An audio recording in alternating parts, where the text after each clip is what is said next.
Mis hermanos, pues hemos venido hablando acerca del Evangelio según San Lucas. La semana pasada hablamos de no ser piedras de tropiezo.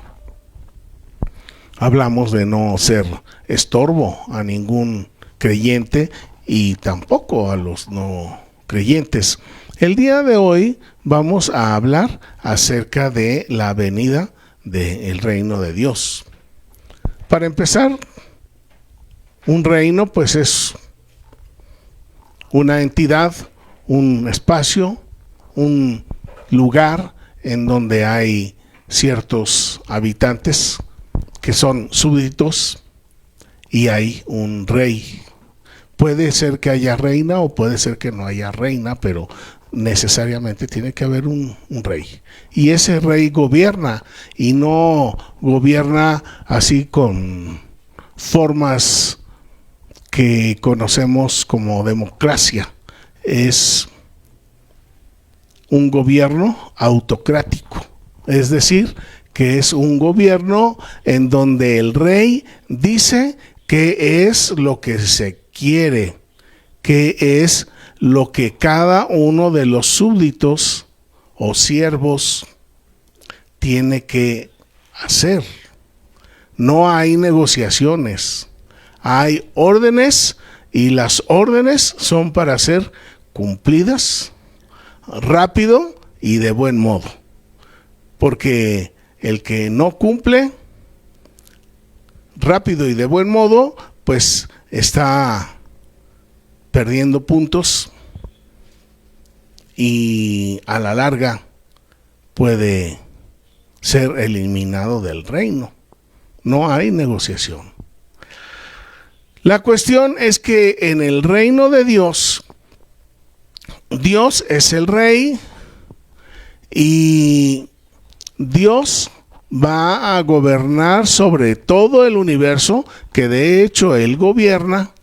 Él gobierna porque Él es el que mantiene el orden en el sistema solar, en las estrellas, en la naturaleza. Él es el que mantiene el orden, pero habrá un gobierno más cercano a los súbditos. En este caso, los súbditos somos los que hemos aceptado ser hijos de Dios. Entonces, somos hijos de Dios porque el Señor Jesús pagó nuestra culpa y quitó el acta de decretos que había en contra de nosotros. Ahora vivimos por Cristo y vivimos para Cristo. Y a todos nos gusta pensar que somos hijos de Dios porque nos da muchos derechos y nos da una gran herencia y todos los beneficios de ser hijos de Dios, inmerecidamente, por supuesto, pero todo hijo de Dios también es siervo, también es esclavo de Dios. Y esta es la parte que no nos gusta, porque no nos gusta la responsabilidad, no nos gusta hacer tareas, no nos gusta someternos a la autoridad del rey, porque lo más hermoso del reino de Dios es que no es un reino impuesto a la fuerza, sino es un reino en el que todos y cada uno de nosotros formamos parte, pero de una forma voluntaria.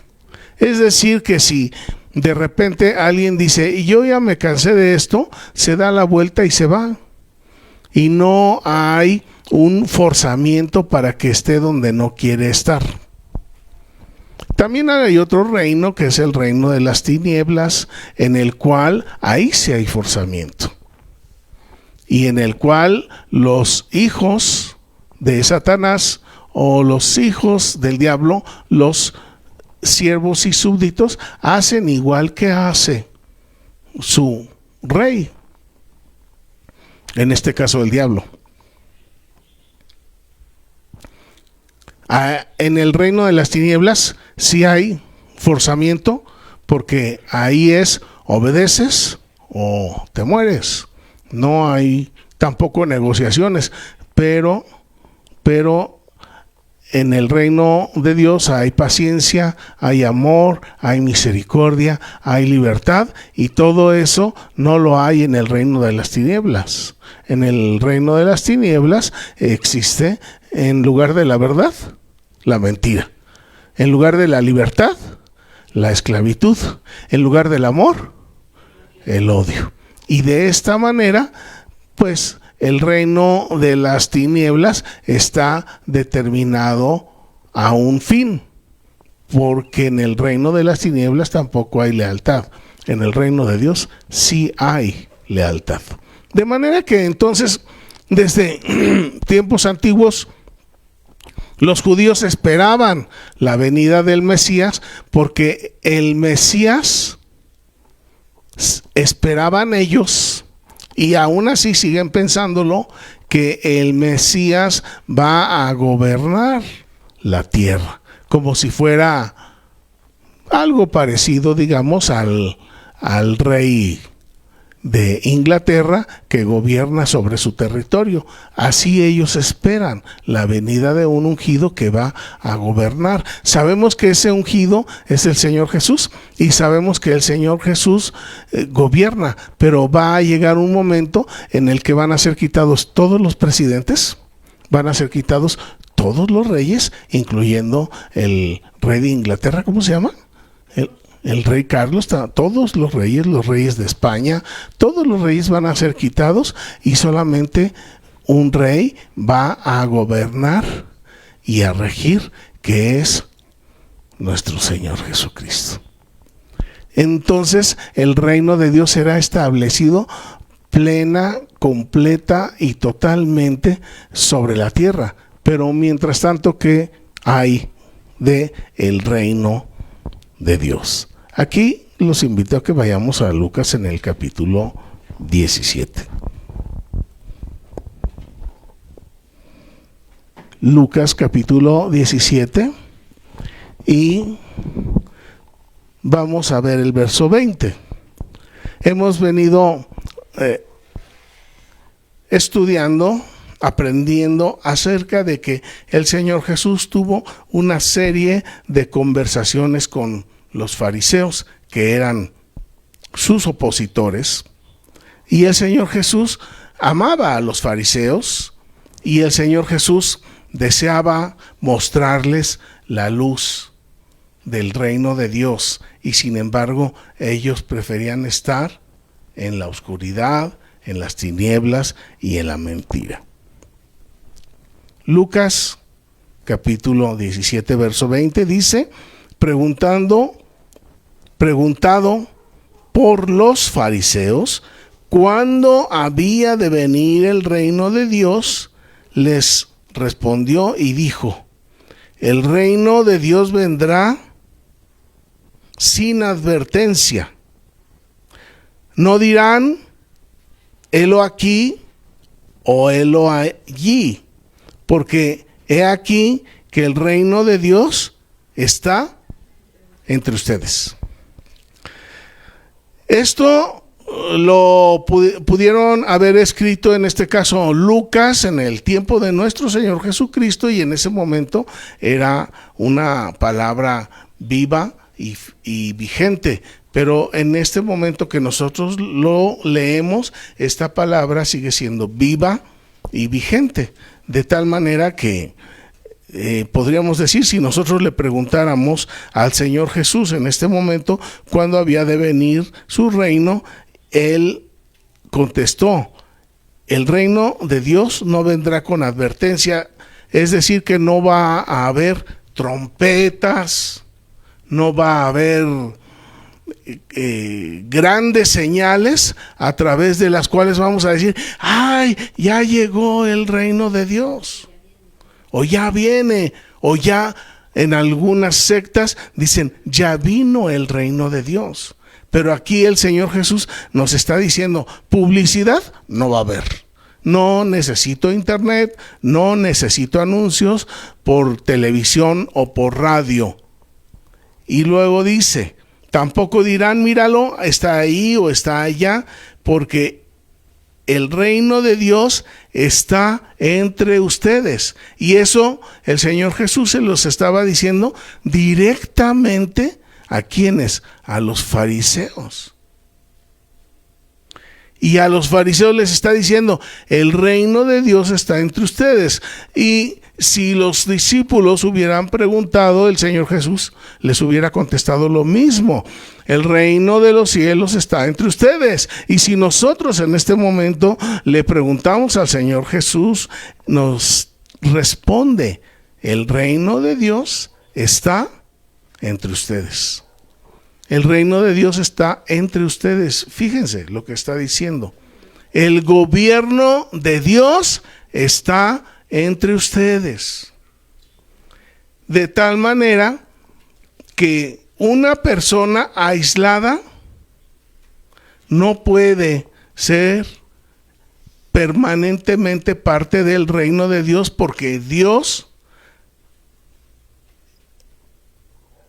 es un Dios de amor, de convivencia, es un Dios de fraternidad, es un Dios de no estar solo, sino de estar acompañado.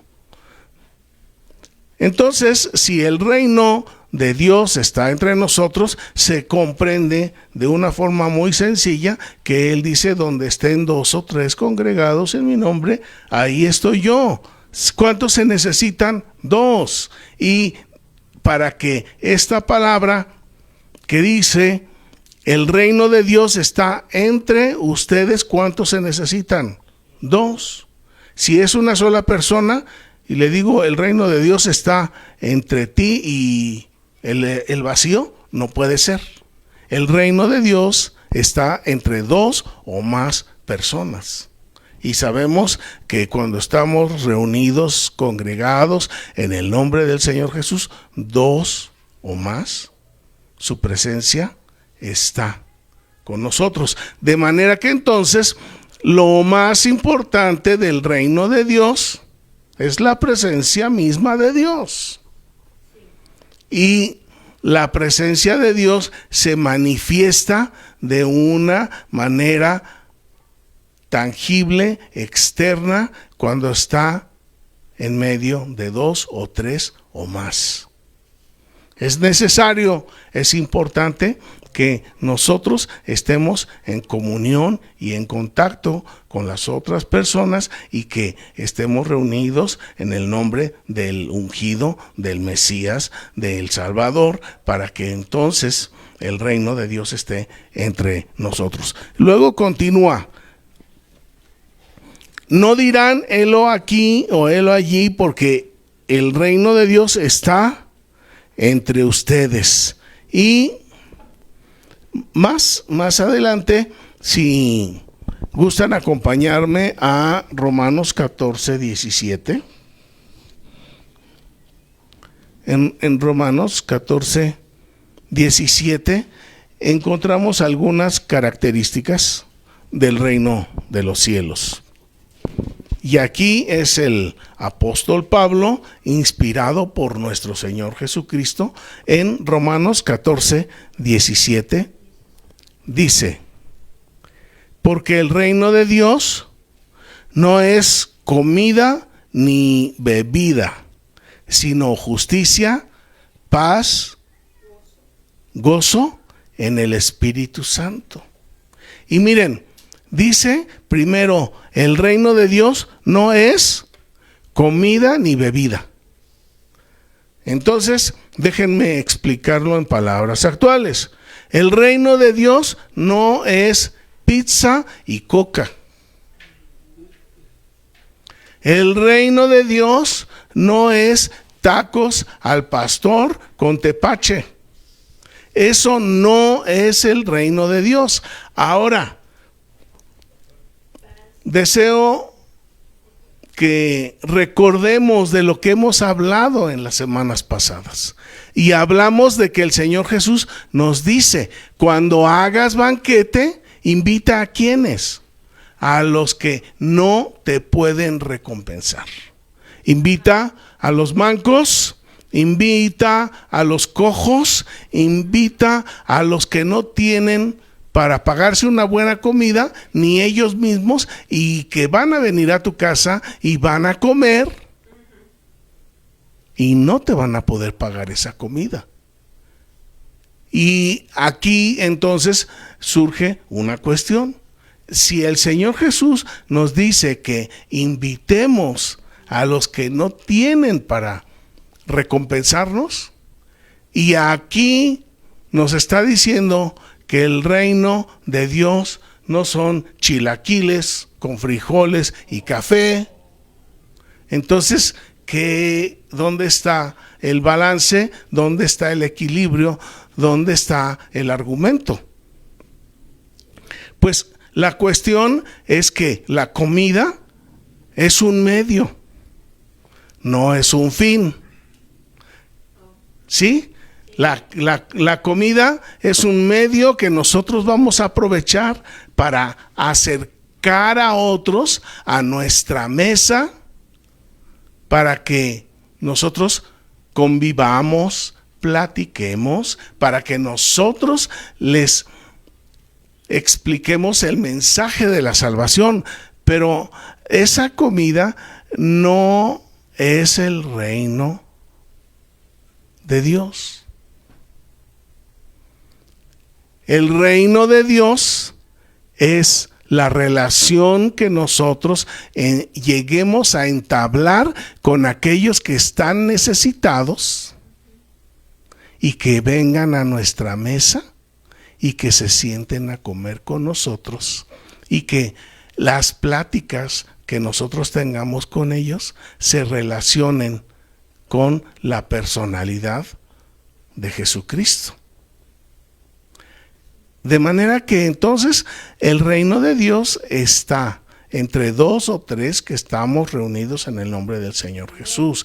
Y la comida y la bebida y los tacos y la pizza y todas esas cosas son un medio, son un vehículo para acercarnos a los demás. No es el fin en sí mismo. El fin en sí mismo no es ir a repartir tortas. Eso no es el fin del Señor Jesús. El Señor Jesús no está en una lucha social por la igualdad o por eliminar a la pobreza a cero.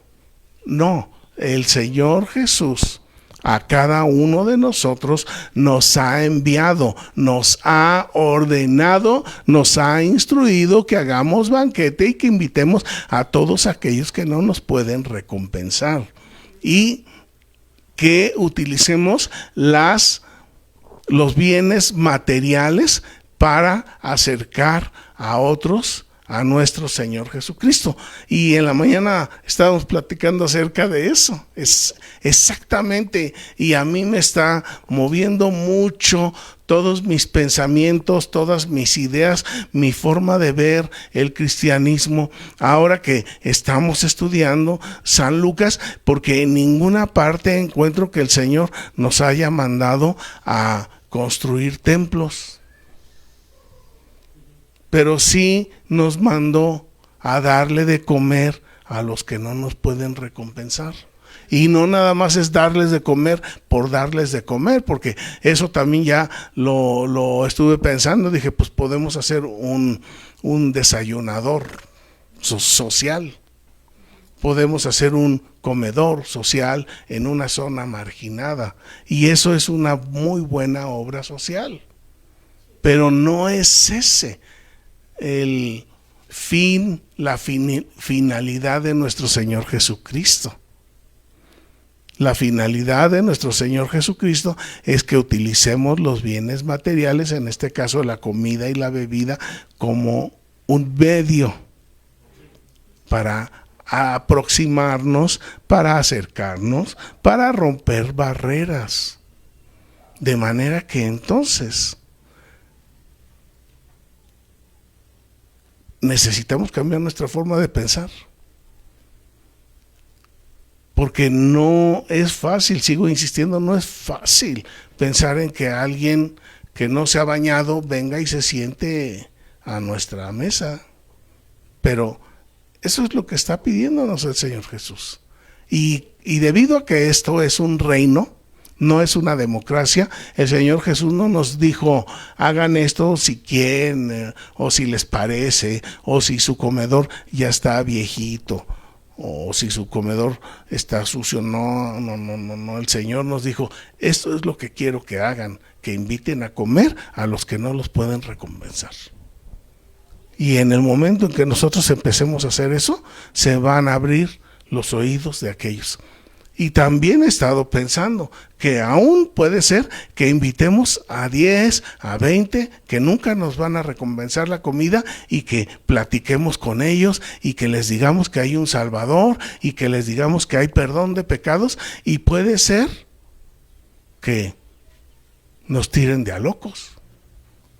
Puede ser que alguno escuche la palabra de Dios, entienda, comprenda, se arrepienta, pida perdón y venga a ser hijo de Dios, y entonces nos vamos a graduar como siervos de Dios, y va a haber fiesta en el cielo por un pecador que se arrepiente, porque nosotros supimos utilizar y aprovechar esos bienes materiales que el Señor Jesús nos ha dado. El reino de Dios no es comida, el reino de Dios no es bebida, pero el reino de Dios sí es justicia, es paz y es gozo en el Espíritu Santo, en el Espíritu de Cristo, en el Espíritu de Dios.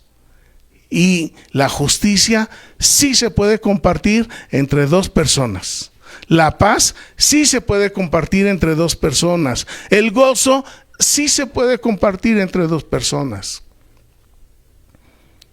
Si elegimos uno, si elegimos dos o tres o cuatro, más de uno que elijamos para invitarlo, porque sabemos que no nos va a recompensar, y que nosotros le hablemos del amor de Dios, entonces estaremos nosotros viviendo el reino de Dios en donde nosotros estamos, porque ahí donde nosotros estamos reunidos en el nombre del Señor Jesús, ahí está Él presente. Miren, aquí mismo en Romanos, en el capítulo 8 y en el verso 6, también nos habla acerca del reino de los cielos, el reino de Dios. Romanos 8, 6, dice, porque el ocuparse de la carne es muerte, pero el ocuparse del Espíritu es vida y paz. Ocuparse de la carne es muerte, pero el ocuparse del Espíritu es vida y paz. Voy a parafrasearlo un poquito. Dice, el ocuparse de la comida y de la bebida es muerte, pero el ocuparse de el Espíritu es vida y paz. El ocuparse de compartir el amor, el ocuparse de compartir el gozo, eso es vida y eso es paz. De manera que entonces la forma en la que nosotros hemos venido viviendo y hemos venido actuando deja mucho que desear para nuestro Señor Jesucristo. Necesitamos ir pensando en cómo nosotros adaptarnos a la voluntad de Dios, cómo nosotros empezar a hacer como el Señor Jesús quiere que hagamos. Y para terminar, regresemos por favor a Romanos en el capítulo 15, en el verso 13.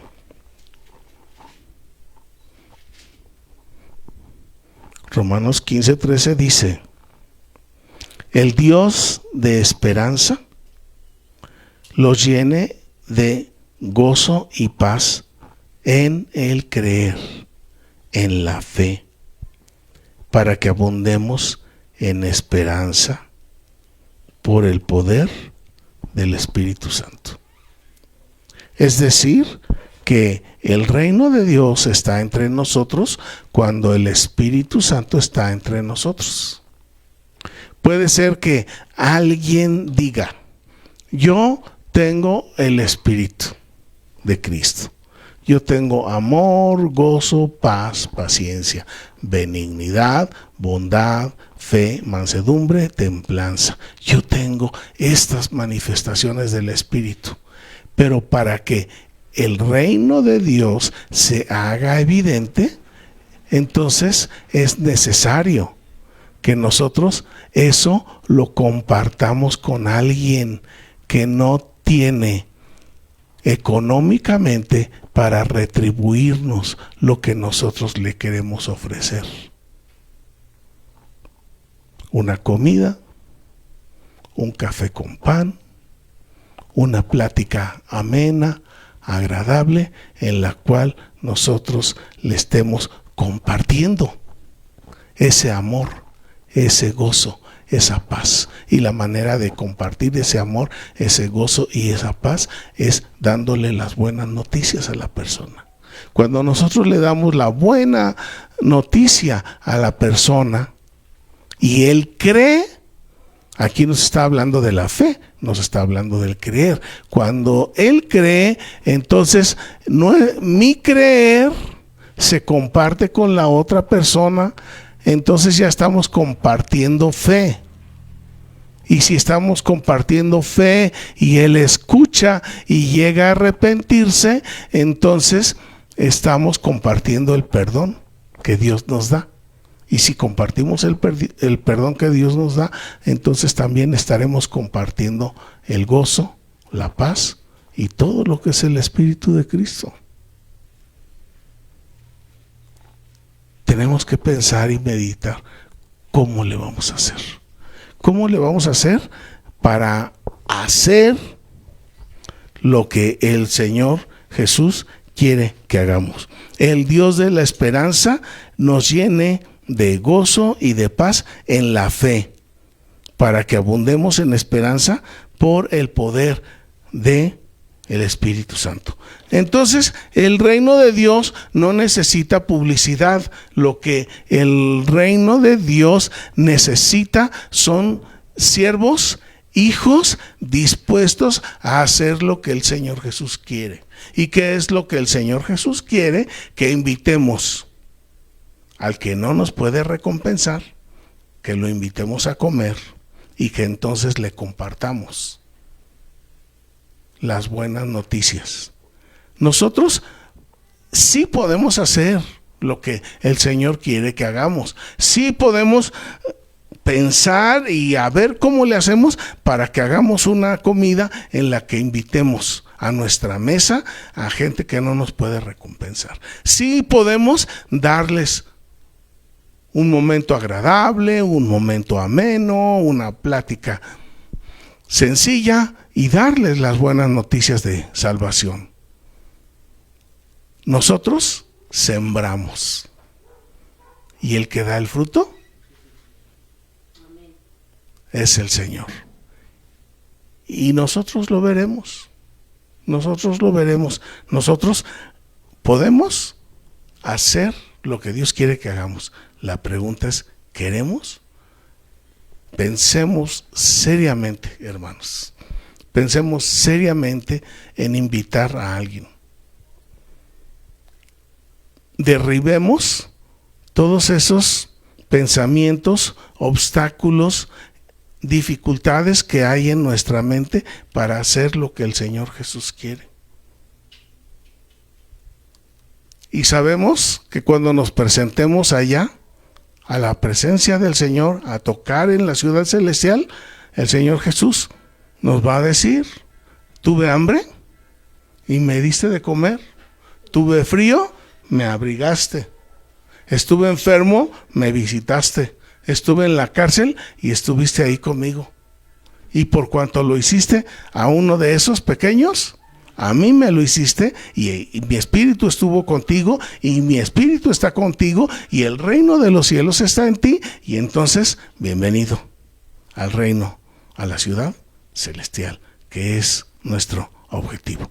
Piénsenlo, mis hermanos, actuemos. Esto no es de emociones, es de decisiones. Es de renunciar a nuestra comodidad.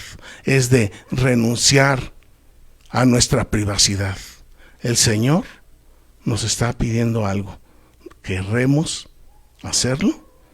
¿Podemos? Claro que podemos. Ahora hay que querer. Vamos a orar. Padre, en este momento te damos gracias porque tu reino de vida, tu reino de paz, tu reino de gozo y de justicia está entre nosotros. Y tú, Señor, nos has llamado para hacer una tarea. Para hacer una tarea que no se ve muy fácil ni sencilla. Por la comodidad en la que vivimos, por la privacidad que apreciamos. Pero la verdad, Señor, te apreciamos más a ti. Así es que te rogamos, Espíritu de Cristo, que toques nuestra mente, que toques nuestras manos. Danos, Señor, el querer y el hacer conforme a tu voluntad. Tú deseas, Señor Jesús, que compartamos este mensaje de salud, de sanidad, de salvación. Ayúdanos, Señor, para dar nuestros primeros pasos en la dirección que tú, Señor, lo hiciste, en la forma en que tú lo hiciste. Y que tu reino se establezca entre nosotros, en nuestro hogar, en nuestra iglesia, en nuestra colonia o en la colonia que tú lo decidas, Señor. Inquiétanos, te rogamos, Espíritu de Cristo, y que ninguno de nosotros nos quedemos impasibles, que ninguno de nosotros nos quedemos pasivos, que ninguno de nosotros se pierda, sino que todos lleguemos a la vida eterna. Te lo rogamos en Jesucristo nuestro Señor. Amén.